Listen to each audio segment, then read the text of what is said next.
Guess what? We're in Minnesota. Another blizzard. It's March 8th or 9th, something like that. We just got at least 6.5 inches of heavy wet snow. There's machine sheds and barns and stuff falling in all over the place. Not been a good deal. I'm pretty worried about my shed too, but I don't know what a guy's gonna do about it. It just sucks. I just brought the pickup in the yard and it was everything I could do just to get it in the shop. But 1086 is out of the shop right now at a top secret location. And so we got the 3010 in the shop while she's gone. And I picked up some tire chains for it, used from a friend of my boss's. And they're really making a big difference. I've been struggling this year because there's a good layer of ice underneath everything out in the snow.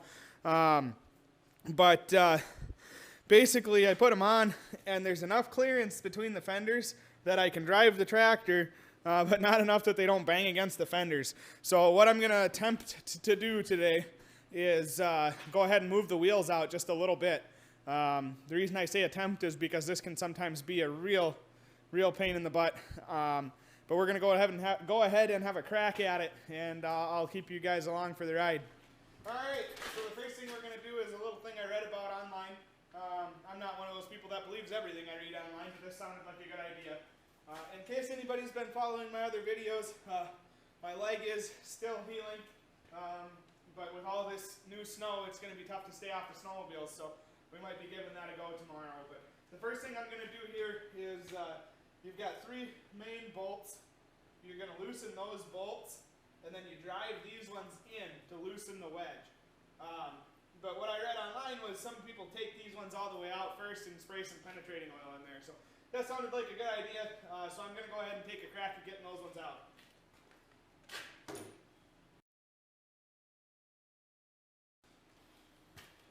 I was a little bit afraid of that. When I looked at this bolt here, it looked like the last time somebody moved these wheels, they didn't back that bolt back out like you're supposed to.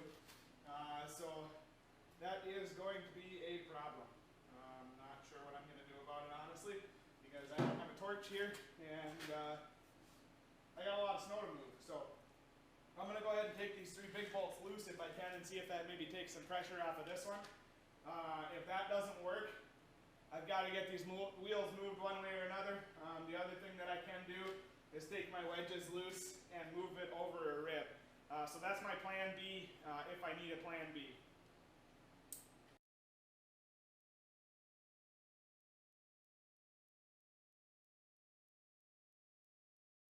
Well guys, it's looking like plan B is going to be the option we're going to end up going with because I can only get one of the wedge bolts out and only one of the lock bolts out. So and my socket is cracking, and I don't think I have another 1.25 inch socket. So that is what it is. As much as I would like to move it that way, and it's easier to move it that way, it looks like we're going to be just moving it over on the rib for now.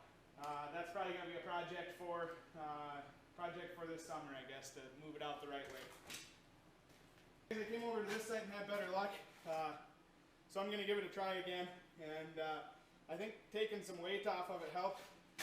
I've got it jacked up now so that I can clear the tires.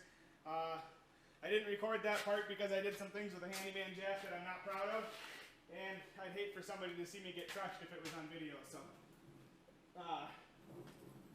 we're going to go ahead, and when I put this weight on this side, I screwed it up and I didn't put it on right. So my adjuster bolt is under the weight, so this weight's going to have to come off. And then I did get the wedge pushed back on this one, so we'll go ahead and try to adjust this side. I can't remember if the rack's supposed to be on the top or the bottom, so we'll have to try it both ways. But I'm going to get this weight off. You guys really don't need to see that because it's boring. And then I'll be back with you. Alright guys, so that was a little unorthodox, but I got this side moved. The adjuster bolt here is froze up, so what I actually ended up doing was taking that bottom wedge out and just rocking it over on the axle. Not really the right way to do it, but it got it done. But now when I was putting it back together, that wedge didn't suck in as far as I would like. So I'm actually going to knock that wedge back out of there and clean things up. I want to make sure that that thing sucks out as far as I want it to.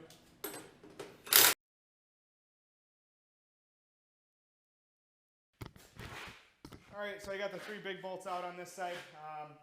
Once I got the one out, the other 2 actually came a lot easier. So it was nice. Now we just gotta get this rolled like that. I'm gonna go ahead and knock that wedge loose. We'll get that wedge out of there.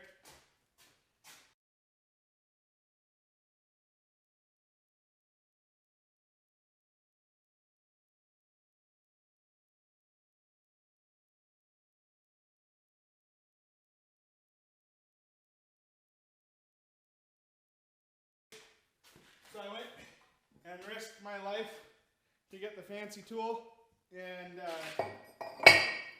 my axles stick out way too far for it. So that wasn't going to work.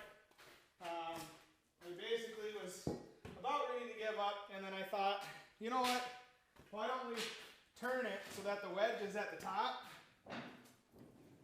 like so, and let the weight of the tire help push that wedge out. Believe it or not, it worked. That's what finally broke that wedge loose. And so I'm going to spin it back around now so that wedge is on the bottom, and then we'll go ahead and take that wedge out and do the same thing we did on the other side. I'm not even going to mess with taking the weight off on this side, because I'm sure that adjuster is going to be stuck just like it was on the other side. And so there's really no point in going through all that extra work.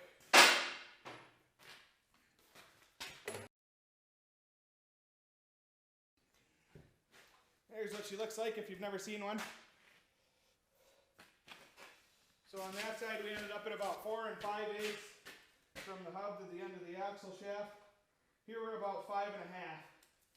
So we'll bring it out about an inch.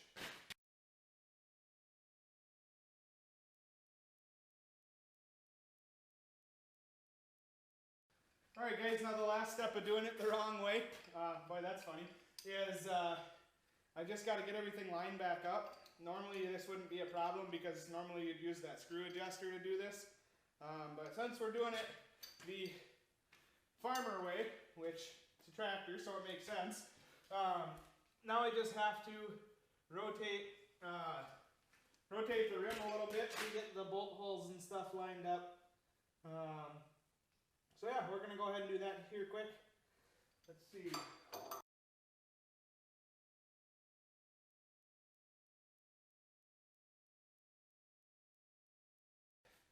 Alright guys, that's a wrap. I'm going to do some sketchy things with the handyman jack to get this thing back off the jack stands. And now the sucky part is after all that work I got 8 inches of snow to go push. So I am going to get going on that. Thanks for watching guys. I hope you learned something from this video. I know I did. If you have any questions about how I did this or looking for any advice, leave it in the comment section. I check that all the time. And we'll go from there. But thanks, guys. Please leave a like, share, subscribe, and check back for more.